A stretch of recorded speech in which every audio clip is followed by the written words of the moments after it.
So the post-HTO TKR throws at us a number of challenges. So this was the first challenge, is choosing the right incision. Since the knee doesn't tolerate multiple incisions very well, so if it's a transfer incision, we can just go perpendicular. If it is an oblique incision, we can include the distal part of the incision in a TK incision, such that the proximal part comes at right angles to it. The second problem with post-HTO cases is the difficulty in inversion of the patella. So I have a low threshold for a rectus snip, and it is even advocated to put a pin in the tibial tuberosity. The third problem is the existing hardware, which the staples and the screws can be removed at the time of primary surgery, but if we are dealing with a plate which needs to be removed with a separate incision, it's best to do it 6 weeks prior to the TKR, and that rules out the suspicion of a low-grade infection as well. Now here comes the crux. Now the deformity in my case was not only in the coronal plane, the problem is also in the sagittal plane. So in a post-HTO case, the normal downslope of the tibia is converted to an upslope. So if we go according to the standard resection, we'll end up resecting a lot of bone from the posterior aspect of the tibia. Now there's the problem in the coronal plane. Mine was a case of an overcorrected valgus. And the very unique challenge in our case was the offset tibial shaft. So now there is a metaphyseal diphyseal mismatch, which makes the use of standard implants difficult. This is the case of a 62-year-old female. Please go ahead.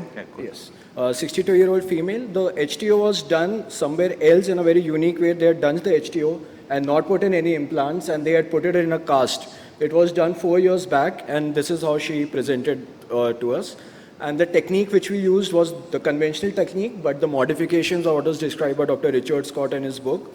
I'll start with the distal femur cut. In this case, instead of going with the standard 5-degree distal cut, we took it at 3 degrees to achieve 2 degrees of varus in the femur. For the proximal tibia, since the lateral condyle was deficient, we resected measuring 4 mm from the medial condyle, and we actually resected this in a bit of valgus, about 2 to 3 degrees, as we are known from pre-operative templating that the implant would hit the lateral cortex. And you kept it at neutral tibial slope? Yes, sir. And we went ahead with a 0-degree tibial slope. Had we gone with a 3-degree slope, we would have ended up with a flexion laxity. Show us your result. Sure. Yes, sir. And this is the rotation, which a neutral rotation by classic gap balancing. And this is what we ended up the result. So you did an all poly?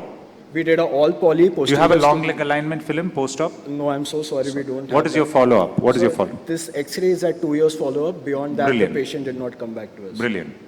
Anything different you would have done, Dilbans? We'll start with you.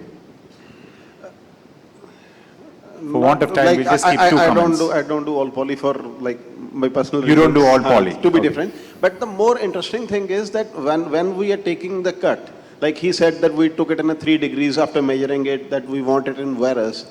So my concern always about slightly valgus knees is that we just want them to be mechanically or slightly in varus, not in valgus.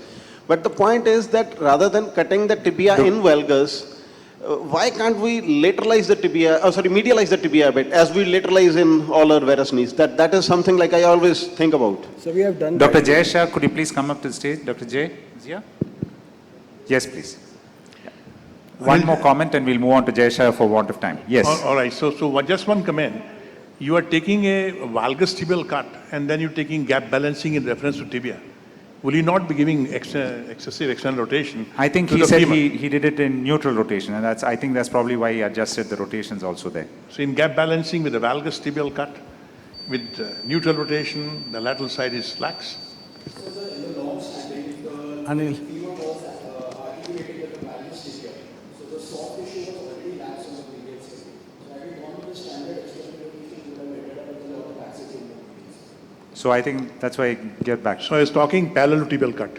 Yes. Small comment. Yes, Dr. Don't medialize because the patella will start dislocating. That is our experience. Thank you very much. Yes.